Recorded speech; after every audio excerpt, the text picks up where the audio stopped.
I read something today that said like something to the effect of like you wouldn't read about water, right, to learn how to swim. And I really like resonated with that, because if you know me, I'm just like the kind of guy where I learn hands-on at the end of the day. Everybody's different. Some people went to film school, some people learn in a book, but also my philosophy is that like you just can't learn everything like in a fucking classroom. Like at the end of the day, you can't. And I say all this because this Friday, my film, Waiting for Deja, has finally come out. And that film, to me, was my film school, right? I'm just a guy from New Jersey at the end of the day. I worked at a car dealership, like right out of high school. I don't have a college degree.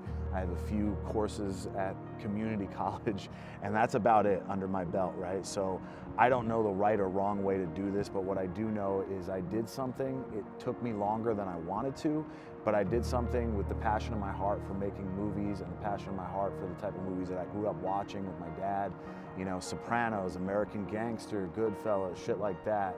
And I found some good people around me in LA, shout out to Blair Chambers, who came together with me and a lot of other people, and also believed too that we could make something, you know, without a studio backing, without thousands and thousands of dollars. And I think right now it's taken me till about this year to finally be proud of what we did, right? You know, I used to look at it and say, oh, this isn't perfect, and oh, this camera doesn't match this camera, and oh, if we just had another shot, no, if we just had this, and we just had that, and woulda, coulda, shoulda. And the reality is whether you have $10,000, $100,000, or $100 million, right, it's never going to be perfect at the end of the day, but you learn, you know, all of these things along the way, whether it was certain things that were budgetary restraints, whether it was things that you made a mistake on in your way, whether it was personal relationships and how you handle them, because filmmaking can get very stressful along the way. So there's always something to learn, right? And I say all this to say, you know, guys, like, you can watch everything you can on YouTube. You can even watch this video, but at the end of the day, go out there and just make your own shit. Like if you're into making commercials, cool, do that. You want to make music videos, cool, do that. Like get your fucking feet wet and scrape your knees, and you'll really learn a thing or two, and you're gonna excel far more from just doing that than you ever possibly could spending thousands of dollars for lectures at some film school who's gonna teach you the right or wrong way to do things. Let me be honest with you. I didn't have any permits to do my film, not one. You know how much that would have cost me? I could never afford to do that. Film school could never teach me, you know, the skills of just being the East Coast hustler guy to walk down the street. You know, from here, there's a laundromat that's my film. It's about a block down from here.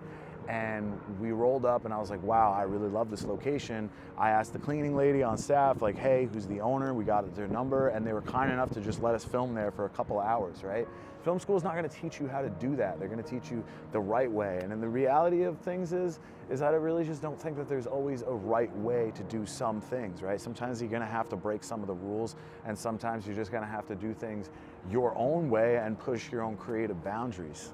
Thank you very much, Fred. Some insane people in this room. That is a wrap! Let's go!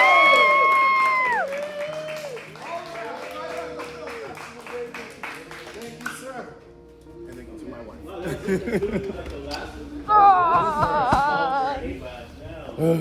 Wow, what a day. So I just want to say a huge thank you to everybody who was a part of this film. I know it took about 4 years, you know, full circle to finish, and it's definitely a little bit longer than I anticipated, but I myself had a lot of growing to do. I had a lot of learning to do to be able to get it to the point where I have it right now as far as things stand. So finally, I'm happy to, you know, portray all of your hard work to the general public and get this thing out there and complete this project and go on to whatever is next. So if you haven't yet, the trailer is already live on my YouTube. It's about 2 minutes, so that'll give you guys a little bit of an idea of what this film is about and the kind of genre that we're in. Again, it's a crime genre. It is very gritty. It is very heavy. It may not be for everybody, but that is for you to decide. And secondly, the premiere link is already live on my YouTube, and it will drop and open up to the public on May 2nd, this Friday at 1 p.m. So be sure to check that out if you're interested in watching the film. And again, thank you guys so much, everybody who's a part of this. I learned so much. I made so many friends. I was a kid in the playground, and I did what I wanted to, and I did what I set out to do as the New Jersey kid who said he wanted to make a film in Los Angeles, and I did it. So my dream has come true, and I'm so grateful for that. So I hope this inspired you. I'll see you guys at the premiere.